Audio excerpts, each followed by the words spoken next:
Shalom, selamat pagi dan salam sehat buat kita semua.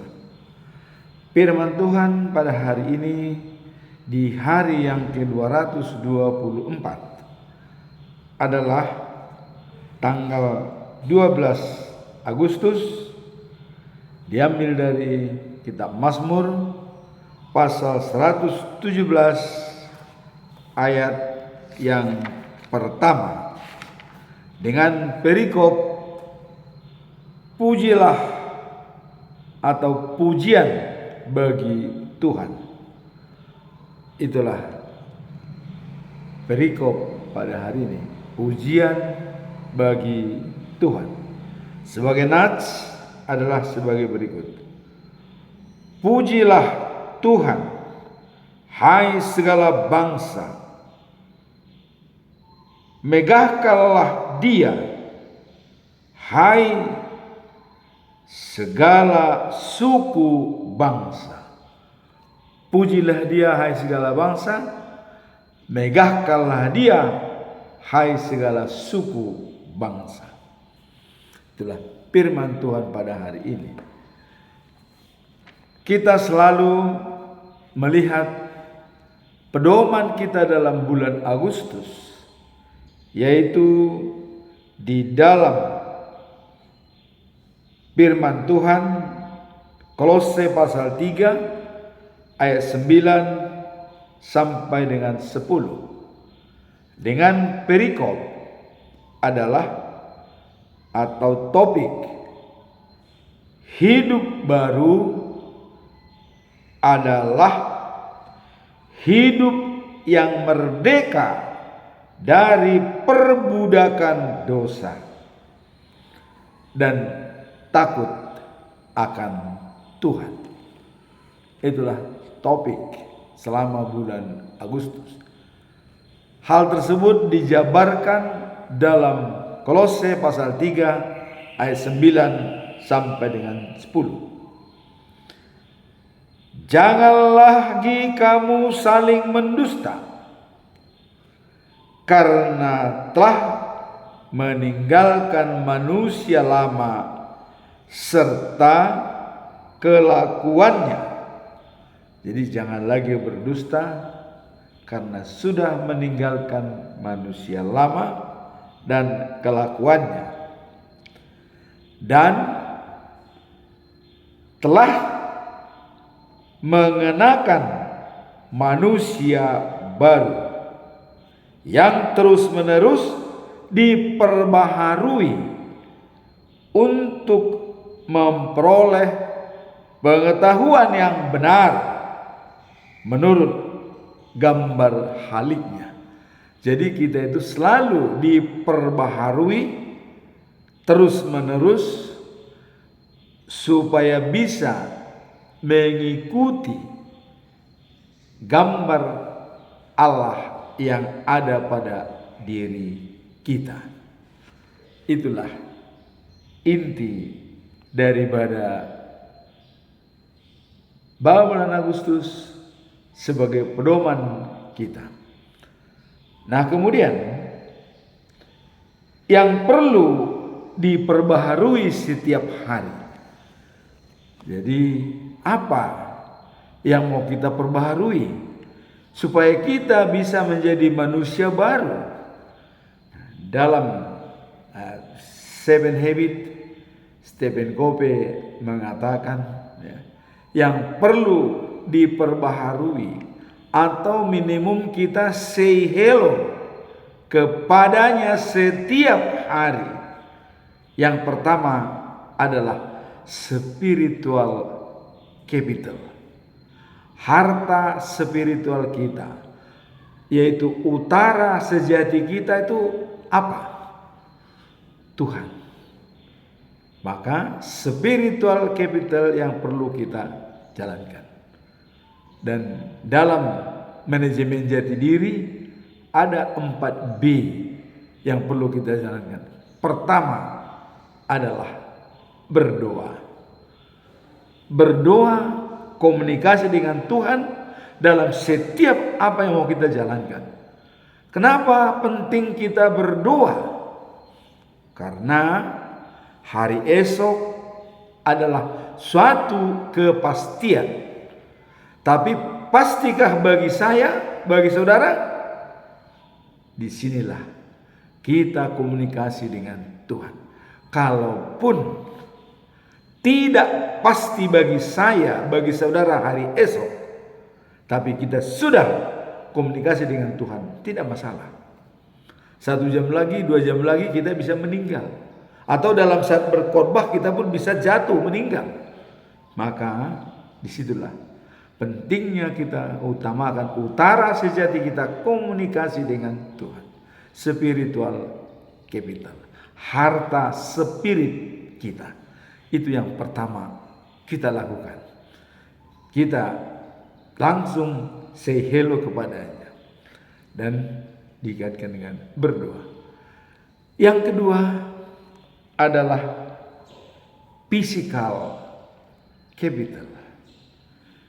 Bagaimana kesehatan jiwa kita, kesehatan jasmani kita, kesehatan rohani kita.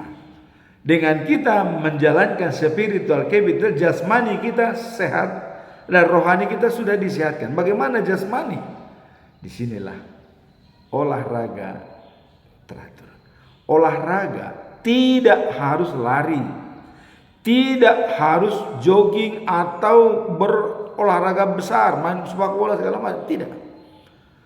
Tarik napas itu sudah memperbaiki oksigen pada tubuh kita. 15 menit kita bisa tarik napas, ya. Wah, selama 15 menit dan kita bisa mengeluarkan keringat. Itu bisa menjadi olahraga. Jadi contohnya, saya selalu kalau misalnya tidak enak badan, olahraga 5 menit. Caranya begini, lihat. Nah, tangan dilepas, tarik napas, tangan diayunkan, tarik napas.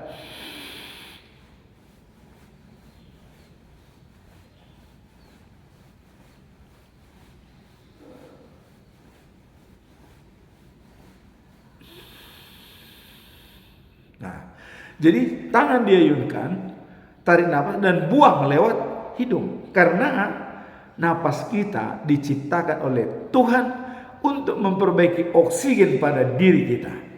Kita bantu ciptaan Tuhan itu karena Tuhan yang mengendalikan badan kita. Dari dalam kita bantu. Perbaharui dengan tarik napas 15 menit, tidak usah lama-lama. 5 menit cukup. Dan itu apabila Anda tidak tidur 24 jam, obatnya adalah itu. Tarik napas, buang selama 15 menit. Dan itu sudah mengembalikan aktivitas kita ke semula. Tidak perlu harus nanti tidur siang, tidak. Saya sudah buktikan 24 jam tidak tidur, tarik napas 15 menit, isi oksigen ke otak, itu selesai. Physical capital. Yang ketiga adalah intellectual capital. Apa itu intellectual capital? Pengetahuan, knowledge, skill, keterampilan, baca firman, merenungkan, dan breakdown kepada 4 metode, latar belakang, tujuan, pesan moral, implementasi. Itu sudah meningkatkan intellectual capital kita, pengetahuan kita. Belajar setiap hari. Dengan baca firman itu kita sudah belajar dan dapat pembelajaran setiap hari. Kemudian yang keempat adalah social capital. Bersosialisasi dengan komunitas. Latihan core itu sudah mencakup dari keseluruhan yang diminta. Coba latihan core. Jadi kepada ama atau ibu-ibu, naposo, anak muda, pemuda, jangan tinggalkan latihan core setiap ada aktivitas. Di situ sudah lengkap. Spiritual capital ada, physical capital ada, intellectual capital ada, social capital juga ada. Paling lengkap latihan core. Maka bagi orang yang melatih core, dia harus latihan pernapasan. Pernapasan perlu tarik nafas, Dan kalau latihan sebenarnya, latihan bernyanyi apabila suara kita itu suara kepala. Jadi suara ambulan. Jadi kepala yang bernyanyi, suaranya suara kepala, bukan suara perut. Jadi misalnya do, nah, do, itu beda. Jadi ada suara kepala do re mi, beda. Disinilah lengkap teknik yang diberikan oleh dirijen. Dan latihan core itu sudah lengkap. Spiritual capital memuji Tuhan, physical capital latihan olahraga pernapasan, dan intellectual capital pengetahuan tentang note, dan social capital bersama dengan komunitas. Jangan tinggalkan untuk latihan core. Nah, kemudian semuanya dilakukan dengan seimbang. Artinya seperti ban mobil itu, kalau tidak seimbang dia kempes. Misalnya kita olahraga melulu, meninggalkan yang lain. Tapi dia harus seimbang. Seimbang itu kita berikan sama. Misalnya 1 jam, 1 jam, 1 jam, jadi 4 jam. Kita menyelesaikannya dengan baik. Sehingga ban mobil itu kalau dia seimbang akan berjalan lurus. Tapi kalau dia gepeng, susah jalannya. Itulah hidup manusia yang bisa memperbaharui setiap saat. Tadi dikatakan di sini adalah perbaharui, ya, pengetahuan yang benar menurut gambarnya, dan diperbaharui terus menerus untuk memperoleh gambar aslinya kita sebagai ciptaan Tuhan. Itulah pedoman kita dalam bulan Agustus. Jadi latihan paduan suara sudah lengkap di sana, pengetahuan tentang Tuhan, ya. Nah, kemudian spiritual capital, ya. Kemudian pengetahuan, ilmu pengetahuan, membaca note, dan juga berhubungan dengan komunitas, social capital, ya. Dan juga ada physical capital, melatih pernapasan. Nah, inilah yang sudah menjadi manusia baru, selalu diperbaharui terus menerus untuk menciptakan sesuai dengan gambarnya, sehingga kita bisa mempersiapkan diri life after life, the new of Jerusalem, hidup setelah kehidupan saat ini di Jerusalem yang baru. Itulah pedoman kita selama bulan Agustus. Sekarang kita masuk dalam perikop hari ini. Pujian bagi Tuhan. Pemazmur Daud sebagai penulis surat ini sangat-sangat dalam berhubungan dengan Tuhan. Karena pemazmur sudah membuat suatu statement dalam Mazmur 23 ayat 6 dikatakan, kebajikan dan kemurahan belaka mengikuti aku seumur hidup, dan aku diam di rumah Tuhan sepanjang masa. Selama hidupnya Tuhan bersama dia. Itulah mengenai Daud penulis surat ini. Sekarang, apa latar belakang Daud menulis surat ini seperti pujilah bagi Tuhan? Latar belakangnya adalah seruan bagi semua bangsa dan suku untuk memuji Tuhan karena kasih dan kebaikannya yang abadi. Jadi kenapa diserukan supaya semua bangsa dan suku memuji Tuhan? Karena kasih dan kebaikannya abadi, kekal selama-lamanya. Nah, ayat ini menunjukkan pentingnya, ya, persembahan yang melampaui batas, penyembahan yang melampaui batas bangsa, dan mencerminkan, ya, rencana keselamatan Allah untuk seluruh manusia. Jadi kenapa untuk seluruh bangsa tanpa batas, suku, etnis. Karena Tuhan ingin keselamatan daripada manusia itu sendiri. Nah, dalam Mazmur 117 mengajak semua orang, tidak hanya bangsa Israel saja, tapi untuk seluruh dunia memuji Tuhan. Nah, karena penulis adalah Daud, dia menggambarkan bahwa kasih setia Tuhan lebih besar daripada segala-galanya. Maka dikatakan, pujilah Tuhan, hai segala bangsa dan suku. Daud sudah merasakan kasih setia Tuhan karena dia mendapatkan janji yang permanen dari Tuhan. Hanya karena pikiran Daud ingin membangun bait suci, tempat daripada tabuh perjanjian Tuhan, supaya dipindahkan dari kemah ke bait suci. Allah menghargai pikiran daripada seseorang. Kalau dalam ilmu manajemen dikatakan, tanam pikiran, petik tindakan. Tanam tindakan, petik kebiasaan. Tanam kebiasaan, petik karakter. Tanam karakter, petik nasib. Nasib kita ditentukan oleh pikiran kita. Tanpa pernah kita pikirkan, nasib kita tidak pernah tercipta apa yang kita inginkan.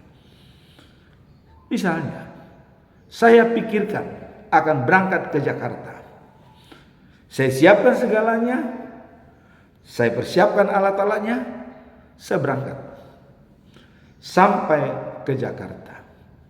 Nasib saya ditentukan pikiran saya. Itulah Daud ingin membangun bait suci. Allah menghargainya, yang memberikan kepadanya bahwa dari keturunanmu lah yang membangun bait suci, anak kandungmu sendiri, yaitu kita tahu Salomo membangun bait suci selama 48 tahun, dan bait suci yang terbesar di seluruh dunia yang pernah ada. Kemudian janji yang kedua, dari keturunanmu lah menjadi raja segala raja, dan pemerintahannya berada di kota Sion selama-lamanya. Apakah sudah tercipta? Yesus sudah datang, tapi pemerintahannya selama-lamanya belum tercipta. Nanti datang kedua kali Yesus memerintah di kota Sion. Hanya dialah yang menguasai seluruh penduduk surga dan juga penduduk dunia ini, jadikan satu untuk memuji dan memuliakan Dia. Itulah kelebihan daripada penulis surat ini, yaitu Daud. Kemudian penulis Daud menggambarkan bahwa kasih setia Tuhan lebih besar daripada segala-galanya. Maka dia mengatakan, pujilah Tuhan, hai segala bangsa dan suku. Allah mengasihi semua orang tanpa memandang latar belakang, etnis, suku, dan bangsa.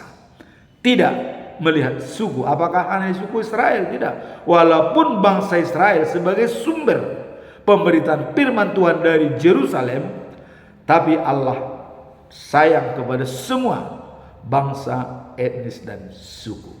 Tidak memandang latar belakang. Itulah makanya Daud mengatakan, pujilah Tuhan, hai segala bangsa dan suku. Apa tujuan daripada penulis menyampaikan hal tersebut? Kita lihat di sini. Tujuan utama adalah untuk menyerukan semua bangsa dan suku untuk memuji Tuhan. Dari ada seruan massal kepada semua suku dan bangsa untuk memuji Tuhan. Jadi kalau ada yang tidak memuji Tuhan, apakah itu termasuk dalam seruan ini? Nah, ini yang perlu kita pikirkan. Bagaimana supaya semua bangsa, dan itu juga sudah dinyatakan oleh Yesus pada saat dia mau naik ke surga, ya, pada terakhir pertemuannya dengan murid-muridnya, dikatakan dalam Injil Matius, ya, pasal 28 ayat 19 sampai 20 dikatakan, ya, pergilah ke segala bangsa di seluruh dunia, jadikan mereka pengikutku, dan baptis mereka dengan nama Allah Bapa dan nama Anak dan nama Roh Allah, jadi manusia baru. Nah, kemudian ajarkan kepada mereka semua yang sudah kuperintahkan kepadamu, dan aku akan selalu menyertaimu. Janji yang sangat-sangat pasti. Tuhan mengatakan, walaupun dia naik ke surga, saya akan selalu menyertaimu. Itulah bukti Roh Kudus yang dikirim. Kemudian setelah 10 hari dia naik ke surga, Roh Kudus diturunkan. Bunga-bunga api di Yerusalem, Roh Kudus yang meliputi semua murid-murid Yesus. Jadi tujuan utama dalam ayat ini tadi dikatakan adalah untuk memuji Tuhan. Nah, kalau kita lihat, mengapa ada tujuan Tuhan seperti itu? Supaya karena Tuhan tidak mau kematian orang jahat, ingin pertobatan supaya dia hidup kekal, ya, hidup kekal. Nah, jadi kalau kita lihat dalam pidato atau khotbah daripada Opuye Porus pada saat pelantikan daripada pendeta-pendeta yang diciptakan, ada, ya, miliaran yang ateis, yang tidak percaya kepada Tuhan dalam tahun 2025. Sebelumnya, tahun-tahun sebelumnya hanya 1,5 miliar penduduk dunia. Sekarang sudah 2 miliar, ada 2 miliar. Coba. Inilah perlunya seruan ini. Beritakan firman Tuhan ke seluruh bangsa. Baptis mereka dalam nama Bapa, Yesus dan Roh Kudus. Kemudian di dalam Hesekiel pasal 11 ayat 33 dikatakan, Tuhan Allah tidak ingin kematian orang fasik, tapi pertobatannya supaya dia selamat. Jadi rencana Allah sangat mulia dengan menyerukan kepada bangsa-bangsa supaya memuji Tuhan dan mengirimkan anaknya Yesus Kristus ke dunia. Itulah yang menciptakan perdamaian antara kita dengan Allah, kedatangan Yesus Kristus. Dan sebenarnya Allah sendiri sudah membuat perjanjian dengan bangsa Israel. Sudah ada perjanjian dari Tuhan kepada bangsa Israel. Kalau kita baca dalam Yeremia pasal 31 ayat 33, perjanjian baru Allah dengan Israel, apa dikatakan? Hukum-hukumku kutaruh dalam batin mereka dan kutulis dalam hatinya, supaya aku menjadi Allah mereka dan mereka menjadi umatku. Inilah perjanjian Allah, perjanjian baru dengan bangsa Israel. Hukum-hukumnya ditaruh dalam batin kita dan ditulis dalam hatinya, supaya dia benar-benar mengakui bahwa Tuhan Allah adalah Allah daripada segala-galanya. Hanya Tuhan yang berkuasa. Itu di dalam Yeremia pasal 31 ayat 33. Dan kalau itu sudah diterapkan, sudah ditaruh, maka dalam ayat 34 tidak perlu lagi sebenarnya kita mengatakan kenallah Allah, kenallah Yesus, tidak perlu. Nah, dan itu pada saat kapan itu dimateraikan kepada kita? Pada saat kita dibaptis. Pada saat kita pendewasaan iman dalam sidi, maka tindakon haforseaon. Pada saat kita melangsungkan pernikahan, kalau kita menikah, diberikan ayat tertentu. Pada saat kita ditahbiskan menjadi hamba Tuhan, seperti pendeta HKBP yang baru ditahbiskan sebagai pendeta di Tarutung. Nah, itulah gunanya dimateraikan ayat itu. Maka ayat yang dimateraikan kepadamu pada saat kau ditahbiskan itu pegang dengan baik. Saya masih ingat apa yang ditahbiskan, apa yang dimateraikan kepada saya pada saat saya ditahbiskan sebagai penatua tahun 92. Apa ayatnya? Kisah Para Rasul pasal 5 ayat 29. Pada saat Petrus dan Yohanes dibawa oleh mahkamah agama untuk diadili, karena ada larangan kepada mereka, jangan beritakan firman Tuhan atas nama Yesus. Tidak boleh, karena mereka sudah menyalibkan Yesus. Maka Petrus mengatakan, ya Anda sudah menyalibkan dia. Tapi Petrus mengatakan, kami lebih turun kepada Tuhan daripada manusia. Jadi itulah ayat yang saya pegang dalam ditahbiskan pada saat penatua. Ikon olowando iba di debata asa di jolma. Jadi kalau kita sudah sesuai dengan kehendak Tuhan, walaupun tidak sesuai dengan kehendak manusia, jangan khawatir, jalankan. Toh yang punya kendali seperti khotbah kemarin hari Minggu, Tuhan punya kendali. Tuhan punya tahu apa di pikiran kita. Dan pikiran kita itu dinilai oleh Tuhan seperti Daud, ya, dinilai. Maka kalau kita memikirkan yang baik, walaupun tantangannya banyak, ada orang yang iri, yang dengki, biarkan. Jangan khawatir. Pertanggungjawabannya adalah kepada Tuhan. Itulah kita sebagai hamba Tuhan harus tegas, courage dan konsideran menjalankan itu. Artinya keberanian tinggi dan timbang rasa punya tinggi. Itulah jalan yang harus kita tempuh. Nah, sekarang kita masuk dalam apa pesan moral daripada perikop ini, bahwa pujilah Tuhan, hai segala bangsa dan suku. Pesan moralnya adalah mengajarkan pentingnya saling menghormati dan berbagi kasih dalam persekutuan. Saling berbagi kasih, saling mendorong dalam persekutuan. Nah, betapa indahnya ketika semua dari berbagai latar belakang bisa mempersembahkan pujian kepada Tuhan, bersama-sama menciptakan suasana harmoni dan saling pengertian di antara satu sama lain. Harmoni. Kalau kita melihat organis yang menyanyikan lagu, ada suara satu sopran, ada alto, ada bass, ada tenor, semua sangat harmoni, enak didengar.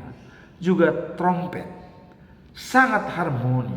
Itulah yang dikatakan begitu indahnya. Sekarang pesan moralnya seperti Mazmur pasal 133 ayat 1. Alangkah indahnya dan senangnya kalau umat Allah hidup rukun. Kalau saudara hidup rukun, alangkah indahnya dan enaknya memuji dan memuliakan Tuhan. Itulah pesan moral daripada perikop ini. Pujilah Tuhan, hai segala bangsa. Sangat indahnya apabila kita hidup rukun sama saudara. Kemudian kita masuk dalam bahagia kalau sudah dikatakan indahnya bersama dengan Allah. Itu ada pengakuan daripada Tuhan. Kita baca dalam Matius pasal 5 ayat 9. Apa dikatakan? Waktu Yesus berkhotbah di bukit, dia mengatakan, berbahagialah orang yang membawa damai, karena dia adalah anak-anak Allah, layak disebut anak-anak Allah. Tadi dalam Mazmur 133 betapa indahnya kalau saudara hidup rukun. Dan di sini dikatakan, berbahagialah orang yang membawa damai, karena mereka layak disebut anak-anak Allah. Jadi kalau kita sudah hidup rukun, maka jaminan bagi kita adalah sebagai anak-anak Allah. Seperti perjanjian tadi di dalam Yeremia pasal 31 ayat 33, hukum-hukumku kutaruh dalam batinnya, kutulis dalam hatinya, supaya aku jadi Allah mereka, mereka jadi umatku. Nah, kita menjadi anak-anak Allah apabila kita membawa damai kepada semua orang, semua komunitas dan alam semesta. Sekarang terakhir, apa implementasi dan penerapan daripada perikop ini dengan kita memuji dan memuliakan Tuhan? Bagaimana implementasinya? Nah, dikatakan bahwa umat Kristen diajak untuk menyebarkan cinta dan kasih Tuhan kepada semua, termasuk kepada mereka yang berasal dari budaya dan bangsa yang berbeda. Jadi tidak terbatas untuk menyampaikan firman Tuhan, karena Allah adalah kasih. Ya, Allah kasih, jadi kasih sejahtera dari Allah melampaui segala akal dan pikiran kita. Nah, jadi dalam Matius pasal 28 ayat 19 sampai 20, pergilah ke segala bangsa di seluruh dunia, jadikan mereka pengikutku, baptis mereka dengan nama Bapa dan nama Anak dan Roh Allah. Ajar mereka mentaati semua yang sudah kuperintahkan kepadamu. Dalam kehidupan sehari-hari, jadilah kita agent of change untuk melayani semua komunitas. Amin. Tuhan memberkati.